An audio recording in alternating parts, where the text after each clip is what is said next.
welcome to my channel. Happy New Year. I can't believe it's already 2024. In this video, we're gonna do a little flashback to 2023 with all of the books I read in the month of December. So let's get started. The first book I read in December was Renegade. Finally, it's a dystopian novel. It has superheroes, dual point of view, forbidden love, and it's also a slow burn. I actually went into this one blind, and I would suggest you do the same because it was so much fun. All I'm gonna tell you is that it's about superheroes. It basically takes place in a futuristic world where people have developed superpowers. And these people are called prodigies. And of course, within the prodigies, there's gonna be good guys and bad guys. The good guys are called the renegades, and the villains are called the anarchists. That's all I'm gonna say because you should go into this one blind, trust me. If you really like Marvel or DC Comics, you're definitely gonna love this book. It's fast-paced, action-packed, lighthearted, and super entertaining. There is romance in the book, but it's basically a subplot. I really enjoyed it. I actually gave it a 4 stars, so I would definitely recommend. Then it was December. Obviously, I wanted to get into the holiday vibes, so I decided to pick up Kiss the Damn Season, which is a rom-com. It's second chance. It takes place in a small town, and it's also right person, wrong time. Aspen is this big Hollywood starlet. She's basically forced to go back to her small hometown after she gets caught in this huge scandal. There, she reconnects with her high school sweetheart, Roman, and even though they both know that they still have feelings for each other, they cannot be together. Roman is a small town guy. He's not into the whole being in the spotlight situation. And Aspen has to go back to LA at some point, so they choose not to be together, and the story takes off from there. We basically keep going back and forth between the time when Aspen and Roman were first falling in love in high school and all of that, and present time. And yeah, it has celebrity drama, small town vibes with a holiday, Christmassy, wintry backdrop. What is there not to love? Is it cheesy? Yeah. Was it exactly what I was looking for? Also, yeah. Also, there's a lot of Taylor Swift references in the book, as you can tell by the title. If you're a Swiftie, you're definitely gonna love this book. I cannot complain. I gave it a 3 stars. It's a good book, very entertaining, very fast-paced. Then I read The Ashes and the Star-Cursed King, which is the second book after The Serpent and the Wings of Night. It's a fantasy romance. It has vampires, it's enemies to lovers, dual point of view. This is the conclusion to the Nightborn duet, which focuses on Rain and Oria's story. There's actually 6 books in this series, 3 different duets. Each duet follows a different couple in a different area of the same world. Every single person's review that I have watched had said that they loved this book way more than the first one, so I was like really excited going into it. My expectations were through the roof, and I think that was the problem. It's a little slower than the first book, and it also has a bigger focus on like the politics of the world and whatnot. It's a great book, don't get me wrong. I really enjoyed it, but I did like the first book, The Serpent and the Wings of Night, better than this one. I gave this one a 4 stars. I think I gave The Serpent and the Wings of Night a 4.5. So yeah, might be a controversial opinion, but then I wanted to get back into the Christmassy holiday spirit. Hello.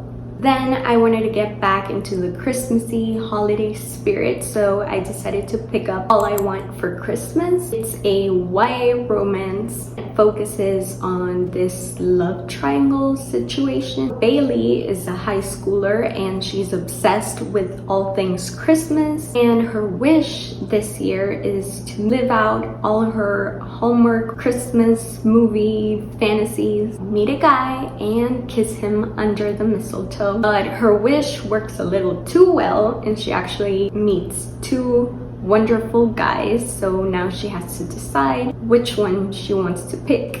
Like I said, this is a YA romance and it's very YA. So cozy and festive and adorable. It just made my heart happy. Also, the plot twist at the end was crazy. I did not see that coming. So yeah, I really liked it. I know it's a little late for the holidays, but you know, it's still January. If you want to pick up a fast-paced, really short book that gives you all the holiday Christmassy vibes, definitely check this out. I gave it a 3.5 stars. Then I picked up Divine Rivals. This is marketed as a fantasy romance, but to me, I think it would be better suited as a historical fiction with a little bit of magical realism. It takes place in like a World War I type of setting, but with the gods at war with each other, and there's like magical objects and whatnot, but the humans are human. There's rivals to lovers, love letters, it's a slow burn, there's found family, and it's also dual point of view. So like I said, the gods are at war with one another, and Iris's brother is at the front lines fighting for one of them. So Iris writes letters to her brother, but she doesn't actually have an address to send them to. She just slips them under her wardrobe door, and she finds out that the letters have disappeared when she opens the door again, and she hopes that they're reaching her brother somehow, but she doesn't know that they're actually going to her rival,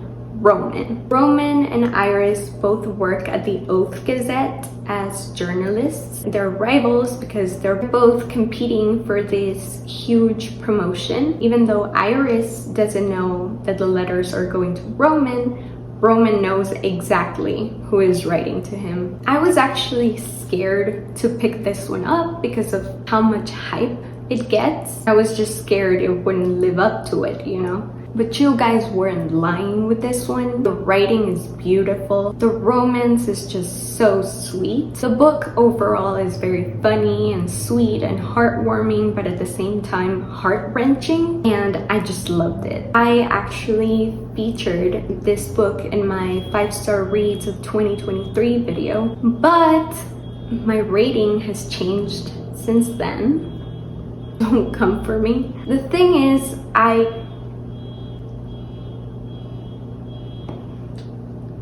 Thank you. Never mind. If you can hear that, just ignore it.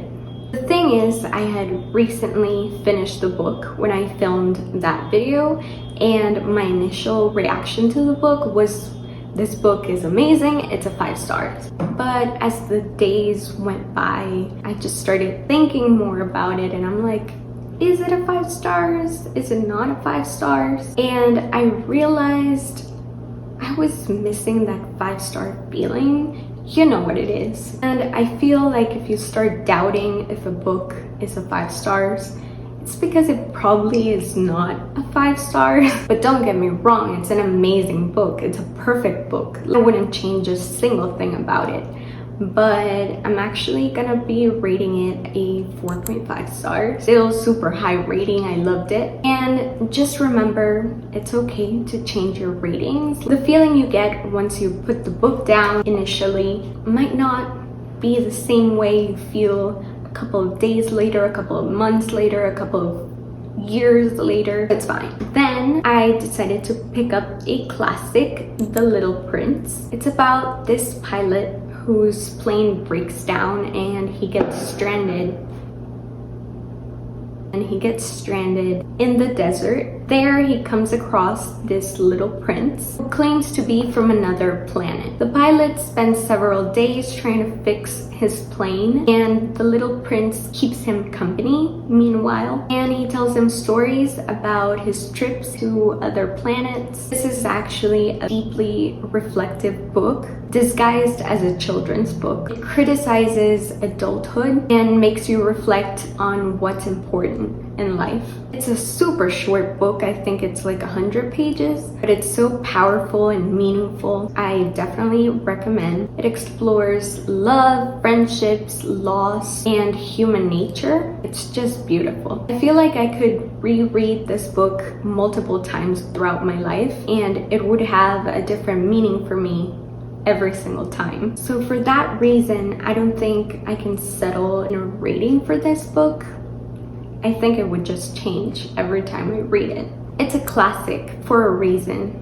Do I need to say more? And finally, Heartstopper Volume 5 came out in December, so of course I picked it up. You know, this is one of my favorite series. It's a contemporary romance, friends to lovers, found family. I think this and Volume 1 have been my favorites out of the whole series. It's so adorable and heartwarming like always. I actually thought this was gonna be the last book in the series, but it's not. There's gonna be one more. I'm guessing it's gonna come out this year in 2024, but I'm not sure. The ending caught me off guard because it just ends abruptly and I was not expecting that. But yeah, I'm happy. I was not ready to let these characters go. So yeah, I'm excited for Volume 6 and I rated this a 5 stars.